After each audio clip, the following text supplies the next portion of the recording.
What's up, guys? In this video we're going to be taking a look at frame generation on Resident Evil 4. We have it on the right, off on the left, and the first thing you'll notice is it's struggling with HUD elements, and even the weapon here you can see it's kind of glitching out versus over here where it's off. It looks really clean. It's not going to have that issue. Then you can see down here, this is also glitching out a little bit. So HUD elements aren't working as well. Now for this first test, we're just going to be using the balanced preset and we're not using FSR. We are going to check out FSR with frame generation a little bit later on. And right here, this is the AMD overlay. It's the only way to see the actual frame generation frame rate. So we're getting about 73. Our base is right at 34, 35, pretty much double the FPS most of the time. And then over here on the left with it off, this is just what we're getting. We're getting 37 FPS. And if you look, it's way smoother over here on the right.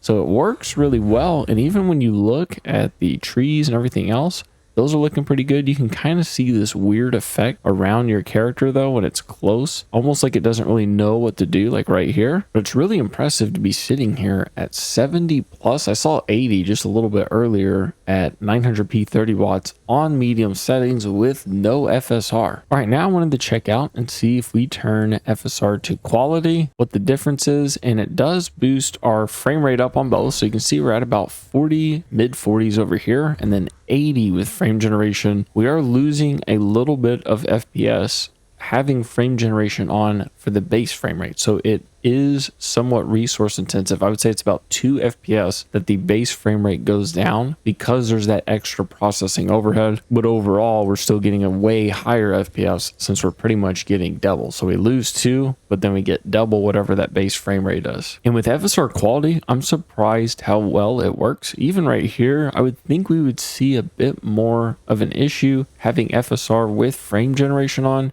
and I don't really see it. So FSR quality on here, the frame generation looks really good. Then just for fun, let's go ahead and kick this to performance. And now we're approaching almost 100 FPS. You can see we're at mid 90s here, about 50 over here on the left. Our latency has also dropped. You can see we just dropped below 20 over here. And then even though it's showing 20 for that base, frame time is just going to be half of this. And then frame generation adds lag. So if we freeze right here, you see we're at about 27 milliseconds of total delay.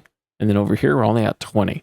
Some people might notice this delay, other people might not. So if you prefer the smoother picture, you could try it out and you might like it, or it might be just a bit too much and you want to go back to having it off. And then one last quick test. I wanted to knock this to ultra performance. I definitely do not recommend this. It doesn't look good at all on either one. I'm surprised how well frame generation works being on ultra performance though, but overall, it just doesn't look very good. I mean, you might not be bothered by the blurriness and the way even these chains, if we just look at it, even over here, it's shimmering. Trees will do this. It just doesn't look good. But here on the bridge, 110 FPS is crazy on medium settings. If we go back to performance, we're getting about 98 or so. And then if we go back to quality, we were getting about 84. And going back with it completely off, when we're on this bridge, we'll go back about 72. So 72 all the way up to about 105. That is a crazy increase with frame gen on. Anyway, that's pretty much it for this video.